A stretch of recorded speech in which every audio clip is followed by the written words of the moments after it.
Oke, bismillahirrahmanirrahim. Assalamualaikum warahmatullahi wabarakatuh.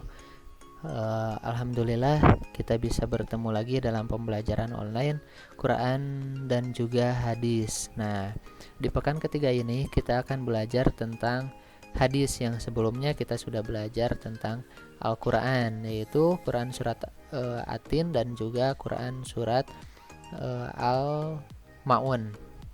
Nah, di pekan pertama di pekan ketiga ini kita akan belajar tentang hadis ya. Tentang apa saja nanti kita lihat. Tapi sebelumnya kita mulai dengan membaca basmalah terlebih dahulu.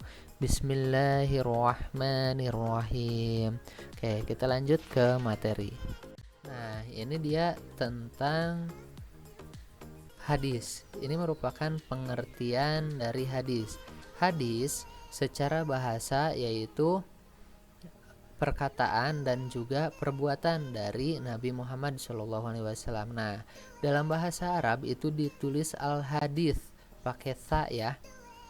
Nah, hadis tersebut itu artinya adalah perkataan dan juga perbuatan yang berasal dari Nabi Muhammad SAW.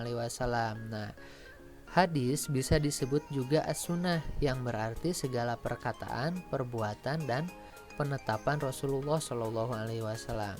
Nah, kalau di sini itu secara umum yaitu hadis dan juga as-sunnah itu pengertiannya adalah sama, perkataan dan juga perbuatan. Tapi ada juga beberapa ulama yang mengkategorikan antara hadis dan juga as-sunnah.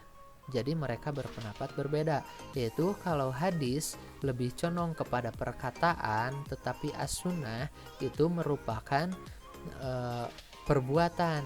Jadi ada ulama yang mengkategorikan hadis itu merupakan ucapan, kalau as-sunnah itu merupakan perbuatan ya.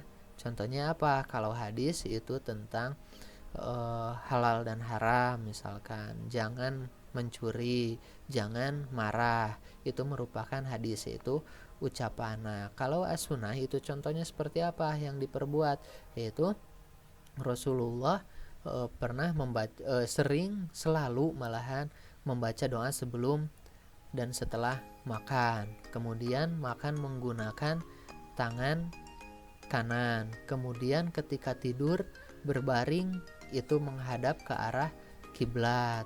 Nah, itu merupakan sunnah ya.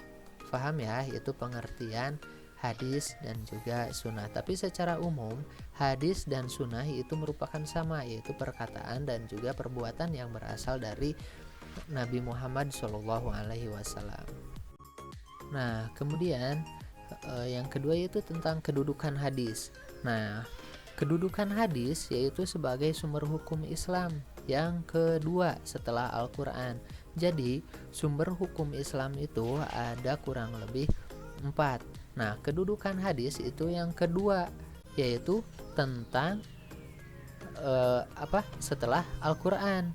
Jadi hadis itu sumber hukum Islam yang kedua. Jadi yang pertama Al-Quran, yang kedua hadis, yang ketiga yaitu ijma, yang keempat adalah qiyas. Nah, hadis pasti tidak bertentangan dengan Al-Quran.